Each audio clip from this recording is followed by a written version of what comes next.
we bring our attention to the breath. Try to stay with the breath.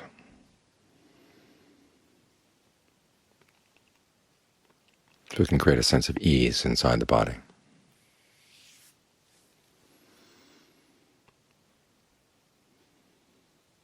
This sense of inner ease is an important part of the path, because it allows us to find the well-being inside in a way that doesn't have to depend on the outside senses.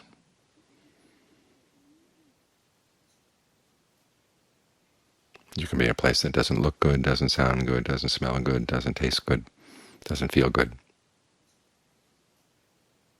But there can still be well-being in the mind. That's where you find safety. That's where you find a sense of security. Because there's so many things in life we're going to have to let go of. And here the Buddha is providing us something to hang on to when you have to let go of those things. One of my favorite Dharma books was a pair of books that come from a series of Dharma talks that Ajahn Mahabua gave to a woman who came to his monastery one time. She had bone cancer. She was going to die. And she wanted to spend some time meditating, get her mind in good shape. So Ajahn Mahabua said, I can't be responsible for your physical health. So she brought along a friend who was a retired doctor. And he gave them a Dharma talk every night for 3 months. Then after the original woman died, the friend who was a doctor took all the tapes they had made of his talks and transcribed them, and that's how we have the books. And one of the things that Ajahn Mahabua keeps stressing over and over again is the mind doesn't die. This awareness of ours, if it can't stay in this body, it'll move on, in line with its past actions, in line with its present actions. But it doesn't die. It simply moves. It keeps on moving until it's trained itself to the point where it doesn't have to go anywhere at all. Then it's free. But it doesn't die.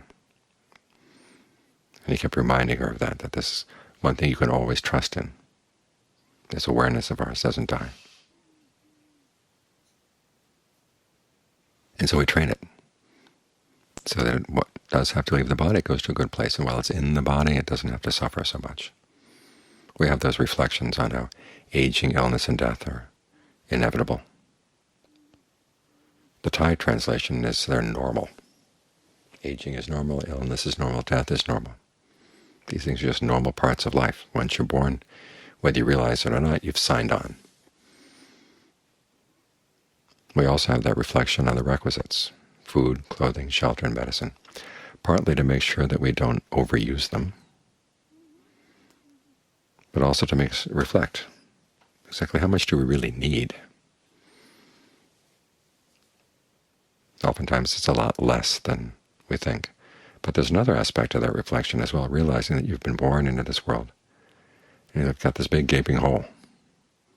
The body needs food, needs clothing, shelter, medicine. So it's always in a precarious position.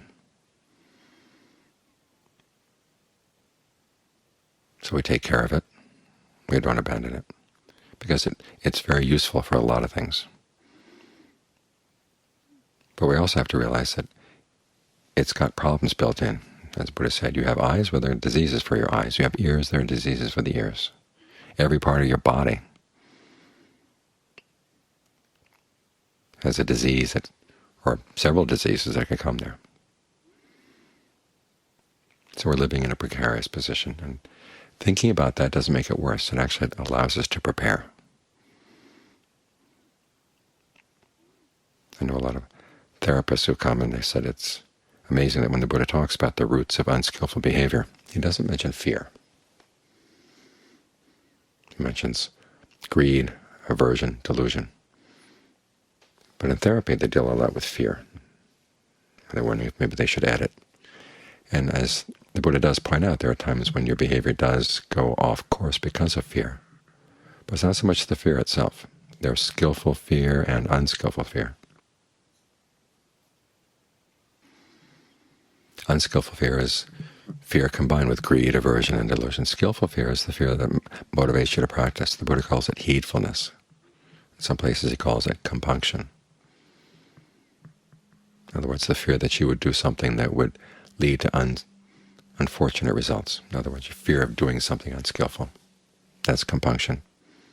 Heedfulness is just realizing that there are dangers both outside and inside, but you can prepare for them. If we couldn't prepare, there'd be no need for heedfulness. It wouldn't make any difference, but we can prepare. And so whatever fear you have around the body, around food, clothing, shelter, medicine, realize that the most secure place is training the mind, so that whatever happens, it's not threatened by these things. You've got this sense of well-being inside. And in the course of developing this well-being, you've developed your powers of mindfulness, alertness, ardency. You've developed your discernment. And these qualities will enable you to handle whatever comes.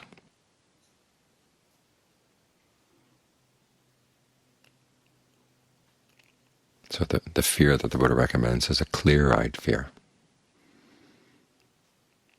one that sees dangers but is not shaken by them, doesn't get thrown off course, realizing that these things are normal. A couple of months back I wrote an article that was put up on a website on how danger is normal, and started out with the fact that aging, illness, and death are there, they're normal. And one of the comments that was put up was, gee, isn't this horrible saying that aging, illness, and death are dangers? They're wonderful things. I've never seen aging, illness, and death wonderful things. They are dangers.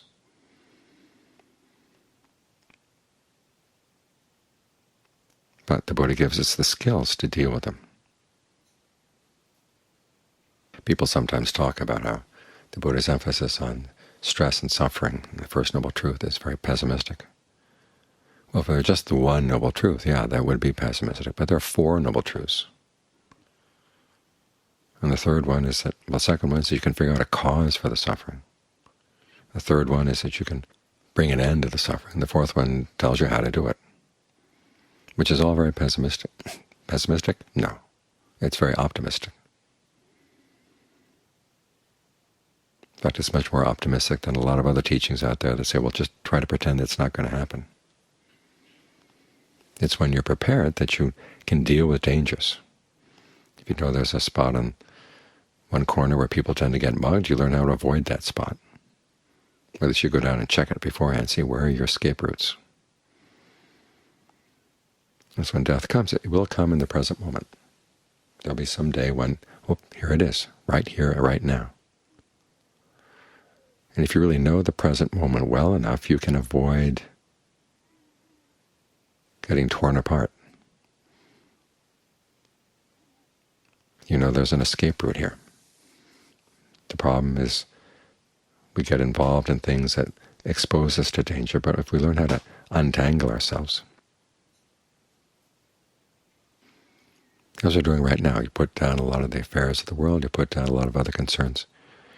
You don't even have to think about the fact that you're in this room with these people.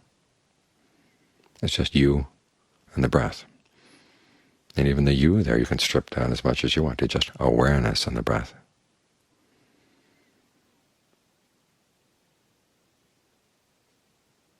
And you can dodge a lot of problems that way, problems that the mind creates for itself. As for the problems outside, you realize that they're problems simply because of the problems the mind creates for itself. So what you take care of in here, out there is not a threat.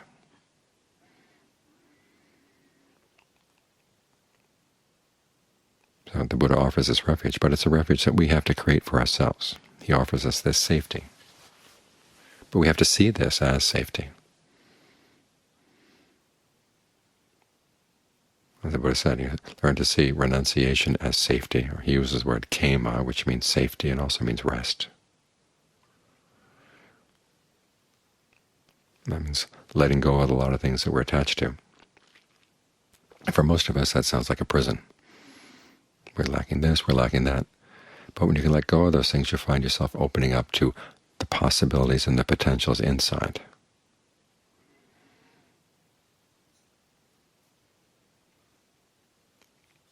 And these can be so great that things outside don't have that much of a hold on the mind anymore.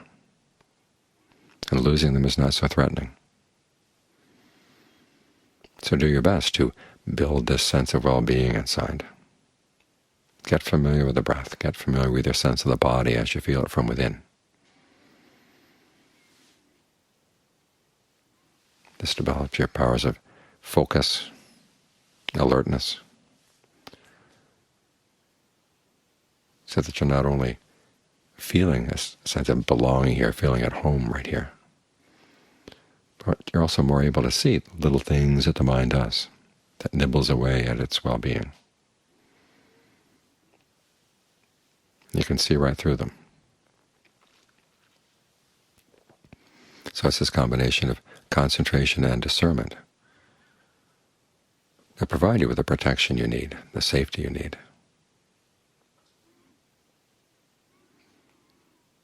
In this world where danger is normal.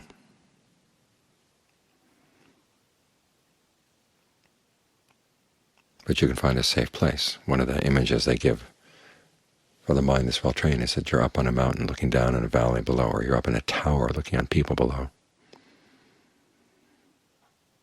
And you see all the confusion and everything that people down there get involved in, but you're separate from that. Because you've got your tower, you've got your mountain.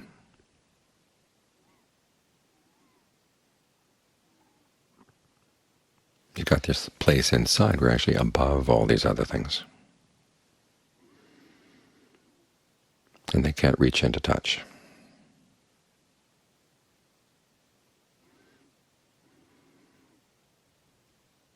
And there's no sense of deprivation in that at all. It's the only place where there really is a sense of fullness and completion, satisfaction, what the Tayajans call the place of enough.